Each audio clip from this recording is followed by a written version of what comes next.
আমাদের সড়কে এই যে দুর্ঘটনা এবং যে সড়কে যে জ্যাম হয় এই যেটা বলা হলো, তো এইগুলোর আসলে কারণটা কি এটা আমরা কিন্তু সবাই জানি। আমি কয়েকদিন আগে আপনারা দেখছেন যে আমি সরাইলে গেছিলাম, ওই যে আশুগঞ্জ সরাইলে ওই রাস্তায় জ্যাম হয়। তো ওখানে যেটা দেখলাম যে আসলে এই যে সড়কে জ্যাম এবং যে হয় দুর্ঘটনা হয়, এইটা প্রধান কারণ হচ্ছে যে ড্রাইভাররা প্রশিক্ষণ প্রাপ্ত না। আপনারা হয়তো জানবেন যে আমি যাওয়ার 2 দিন পর থেকে আর ওখানে কোনো আর ট্রাফিক এখন আর কোনো নাই, কি বলে যে সড়কে আটকে যানজট নাই। তো আমি তো কোনো জাদুর কোনো কিছু নিয়ে যাইনি, আমার হাতে তো কোনো জাদুর কাঠি নেই। তো ওখানে আমরা যেটা করেছি সেটা হচ্ছে যে সড়কে যে একটা শৃঙ্খলা, কতগুলো যেমন ওখানে একটা 2 লেনের রাস্তায় যদি 4টা গাড়ি আসে, 2 দিক থেকে 4টা, 2টা আর দিক থেকে 2টা, তাতে কেউ মুভ করতে পারবে না। তো ওই জন্য সড়ককে নিরাপদ করতে হলে, সড়ককে যানজট মুক্ত করতে হলে প্রথম হচ্ছে যে আমরা প্রশিক্ষণ প্রাপ্ত ড্রাইভার, মানে সড়কে যিনি গাড়ি চালাবেন তিনি প্রশিক্ষণ প্রাপ্ত হতে হবে। এই জন্য আমরা এই যে ড্রাইভিং লাইসেন্স দেওয়ার যে পদ্ধতি, এটাকে সম্পূর্ণ আমূল পরিবর্তন করতেছে। এবং এই যে এখন যে ড্রাইভিং লাইসেন্স দেওয়া হবে, এইটার মূল হবে যে প্রশিক্ষণ। এবং আমরা যে নতুন এখন একটা কি যেন কমিটি আছে, এইসব কমিটি আমরা বাদ দিয়ে দিচ্ছি, যে ড্রাইভিং লাইসেন্স দেওয়ার এইসব কমিটি, এগুলো আমরা সম্পূর্ণভাবে বাদ দিয়ে দেব। তো তাহলে এখন নতুন কিভাবে আপনি ড্রাইভিং লাইসেন্স পাবেন, এটা যেভাবে ওই যে জনাব খুদাবৎসুদি যেভাবে বলেন, অন্য দেশে যেভাবে মানুষ লাইসেন্স পায়। লাইসেন্স পাওয়ার প্রথম পূর্ব শর্ত হচ্ছে যে আপনাকে প্রশিক্ষণ প্রাপ্ত হতে হবে।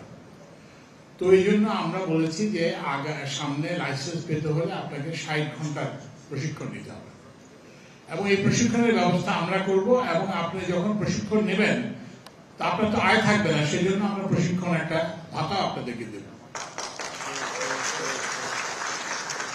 তো তাহলে আমরা, এবং যেটা বললাম যে এইগুলোকে ওই যে যেটা বললাম ওই একজন বলছেন সড়ক মালিক সমিতির সাধারণ সম্পাদক বলছেন, হ্যাঁ জি, বলছেন যে সেটা হচ্ছে যে আমরা বিআরটিএ কে একটা নিয়ন্ত্রণমূলক সংস্থা থেকে এটাকে একটা সেবামূলক সংস্থায় পরিণত করতে চাই।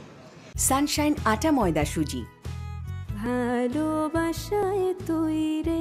তো এখন ড্রাইভিং লাইসেন্স পেতে হলে আপনাকে কি করতে হবে, আপনি একটা প্রশিক্ষণ নিতে হবে কোনো একটা স্বীকৃত প্রশিক্ষণ কেন্দ্র থেকে।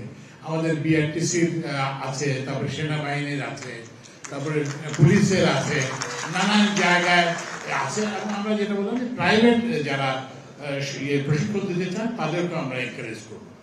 তো আপনি প্রশিক্ষণটা নিলেন, প্রশিক্ষণটা হবে 2 ধরনের প্রশিক্ষণ। একটা হচ্ছে যে আপনি সড়কের যে সাইন টাইন এগুলো যাতে আপনি বুঝতে পারেন, আরেকটা হচ্ছে যে গাড়ি চালানো, যে গাড়ি যে আপনি চালনা করতে পারেন, এবং এটা একটা যান, এটা কিন্তু আপনি নিয়ন্ত্রণে রাখতে হবে।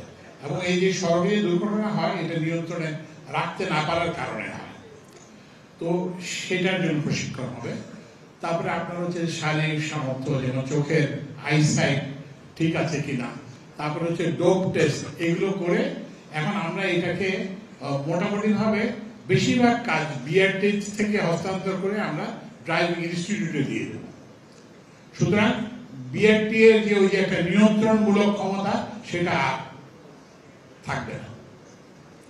তো আমরা তাহলে প্রথম ড্রাইভিং এখন আমরা আশা করি যে আমরা কিছু দিনের মধ্যে এই প্রশিক্ষণ শুরু করব। এই সম্ভব হলে আগামী মাসের মধ্যেই আমরা এই প্রশিক্ষণ স্টার্ট করব। এরপরে দ্বিতীয় যে সমস্যা সেটা হচ্ছে যে ফিটনেস বিহীনতা। আপনি চালক হিসেবে যতই প্রশিক্ষণ প্রাপ্ত হন না কেন, আপনার যদি ব্রেক ঠিক না থাকে, আপনার অন্যান্য জিনিস যদি ঠিক না থাকে, তারপরে হচ্ছে যে যদি এটা কালো ধোঁয়া বেরোতে থাকে, তাহলে তো কোনো কাজ হবে না। তো সুতরাং এটাকে করার জন্য আমরা ওই শ্রমিক মালিক পরিবহন সমিতির সঙ্গে আমরা কথা বলে আমরা ফিটনেস বিহীন যানবাহনগুলোকে আমরা ডাম্পিং এ পাঠাচ্ছি এবং এটা কিন্তু আরো বাড়বে।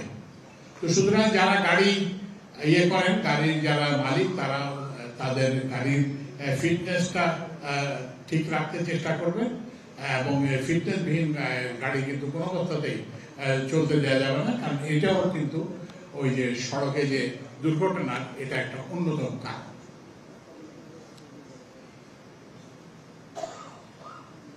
আর এরপরে যে কারণ, আমরা যে সড়ক দুর্ঘটনার যদি আমরা তথ্যপত্র দেখি, যে মোটরসাইকেল, এই যে সড়ক দুর্ঘটনা বেশিরভাগই হচ্ছে যে মোটরসাইকেল, এবং এই যেহেতু মোটরসাইকেলের ব্যবহার বাড়ছে, সেহেতু এই দুর্ঘটনার হার এবং মৃত্যুর হারও বাড়ছে। তো আমি যেদিন সরাইলে গেলাম, আপনারা দেখছেন যে একটা ছবি আছে, ছবি হয়তো আপনারা কেউ কেউ দেখছেন, যে আমি একটা মোটর বাইকের পেছনে বসে আছি, আমার মাথায় একটা হেলমেট আছে, কিন্তু আমার যে চালক তার মাথায় কোনো হেলমেট নাই। এটা কারণটা কি? আমরা হচ্ছে কি 10টা, প্রথমে হচ্ছে কি আমি ওখানে 1.5 ঘন্টা জামের মধ্যে বসে থাকলাম, তারপরে আমি হাঁটতে শুরু করলাম। তো হাঁটে এখন আপনি তো ধরেন 12-13 কিলোমিটার পর তো আর হেঁটে যাওয়া যায় না। তারপরে আমি বললাম যে ঠিক আছে, আমরা মোটরসাইকেলে যাব। তা আমরা 10-15টা মোটরসাইকেলকে থামালাম, একটি মাত্র হেলমেট আমরা পাইছি, এবং ওই হেলমেটটাই কিন্তু আমি মাথায় দিয়ে আমি ওই দিন চলে গেছি। তো ওই জন্য ওই যে হেলমেটের ব্যবহার বাড়াতে হবে, এবং এই জন্যই আমাদের এই বছরের যে প্রতিপাদ্য, সেটা হচ্ছে যে ওই যে যেটা বললাম যে মানসম্মত হেলমেট ও নিরাপদ গতি কমবে জীবন ও সম্পদের গতি। এবং এই যে হেলমেটটা যে একটা মূল বিষয়, এটাকে করার জন্য যেসব সড়কে যে নির্মাণ কাজ চলতেছে এবং যাত্রীদের ভোগান্তি হচ্ছে, সেই সব এলাকায় আমরা 10,000 হেলমেট দেব, এবং আজকে প্রতিনিধিত্বমূলকভাবে কয়েকজনকে হেলমেট দেওয়া হবে। তো এইটার উদ্দেশ্য যে দেশে তো লক্ষ লক্ষ হেলমেট, কি বলে যে মোটর বাইক আছে, তো আমরা তো সবাইকে হেলমেট দিতে পারবো না, কিন্তু আমরা আশা করব যে এর মাধ্যমে যে সচেতনতা সৃষ্টি হবে, তাতে যে সড়ক দুর্ঘটনার পরিমাণ এবং সড়কে প্রাণহানির পরিমাণ অনেকটাই কমে যাবে।